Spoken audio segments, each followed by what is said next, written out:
Hi students, Kerala University S6 Mathematics Real Analysis. 3 മോഡ്യൂളാണ് പഠിക്കാനുള്ളത്. First മോഡ്യൂളിനകത്ത് കണ്ടിന്യൂറ്റിയെക്കുറിച്ചും, second മോഡ്യൂളിനകത്ത് ഡിഫറൻഷ്യബിലിറ്റിയെക്കുറിച്ചും, third മോഡ്യൂളിനകത്ത് ഇൻറ്റഗ്രബിലിറ്റിയെക്കുറിച്ചുമാണ് പറയുന്നത്.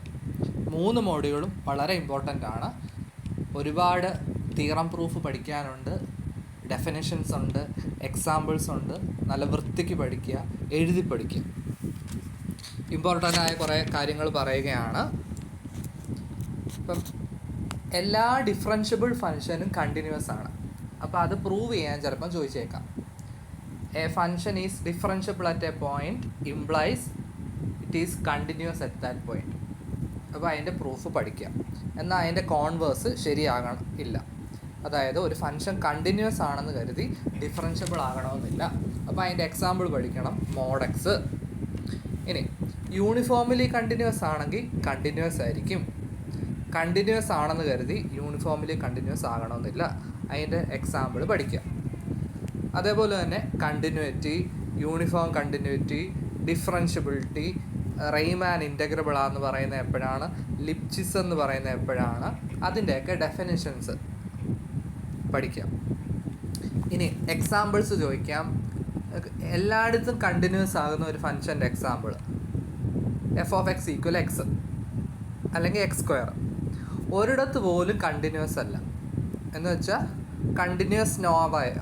അതിൻ്റെ exam ആണ് ഡിറിച്ലെറ്റ് ഫങ്ഷൻ. ഡിറിച്ലെറ്റ് ഫങ്ഷൻ ഒരിടത്തും continuous അല്ല, അത് ഇൻറ്റഗ്രബിളും അല്ല. അപ്പോൾ അത് എക്സാമ്പിളായിട്ട് പഠിച്ചോണേ.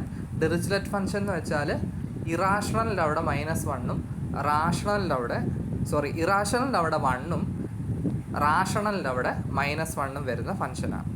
അത് ഒരിടത്ത് പോലും കണ്ടിന്യൂസ് അല്ല. ഇനി ഗ്രേറ്റസ്റ്റ് ഇൻറ്റിജർ ഫങ്ഷൻ്റെ പ്രത്യേകത, അത് ഇൻറ്റിജറിൽ കണ്ടിന്യൂസ് അല്ല. പിന്നെ കുറേ തിയറംസ് ഉണ്ട്.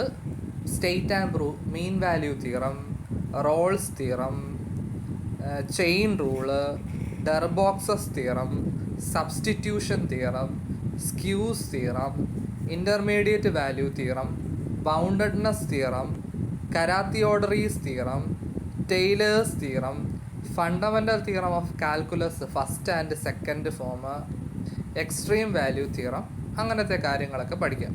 ഈ പറഞ്ഞതിൽ ഒരു 5-6 തീർച്ചയായിട്ടും ക്വസ്റ്റ്യൻ പേപ്പറിൽ കാണും.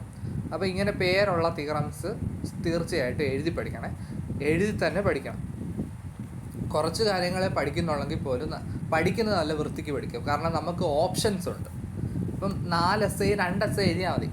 അപ്പം നമ്മൾ പഠിക്കുന്നത് നല്ല വൃത്തിക്ക് എഴുതി പഠിക്കുക.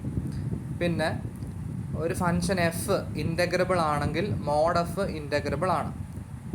അതിൻ്റെ കോൺവേഴ്സ് ശരിയാകണമെന്നില്ല. അതിൻ്റെ കോൺവേഴ്സ് ശരിയാകണം. അതിൻ്റെ എക്സാമ്പിളാണ് ഡിറിച്ലെറ്റ് ഫങ്ഷൻ. ഓക്കെ. പിന്നെ എഫും ജിയും കണ്ടിന്യൂസ് ആണെങ്കിൽ എഫ് പ്ലസ് ജിയും എഫ് മൈനസ് ജിയും f into g f by g ഒക്കെ കണ്ടിന്യൂസ് ആവും. ജി 0 ആകാത്ത കേസ്. അതേപോലെ തന്നെ ഡിഫറൻഷ്യബിളിൻ്റെ കേസിലും അത് തന്നെ. പിന്നെ ഒരു ഫങ്ഷൻ മോണോട്ടോണിക് ആണെങ്കിൽ റെയ്മാൻ ഇൻറ്റഗ്രബിൾ ആയിരിക്കും.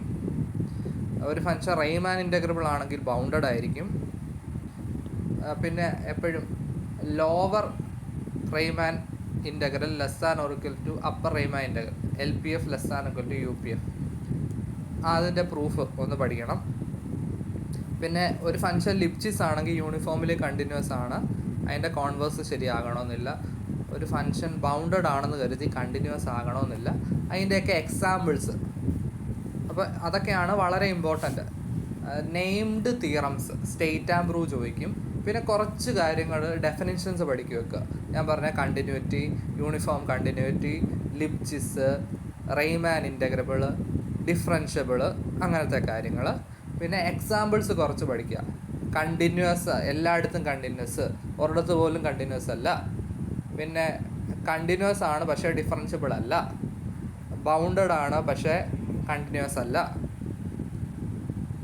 മോഡ് ഓഫ് ഇൻറ്റഗ്രബിൾ ആണ് പക്ഷേ എഫ് ഇൻറ്റഗ്രബിൾ ആകത്തില്ല.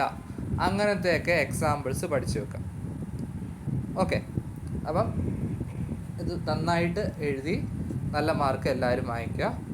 എല്ലാവർക്കും all the best. Thank you.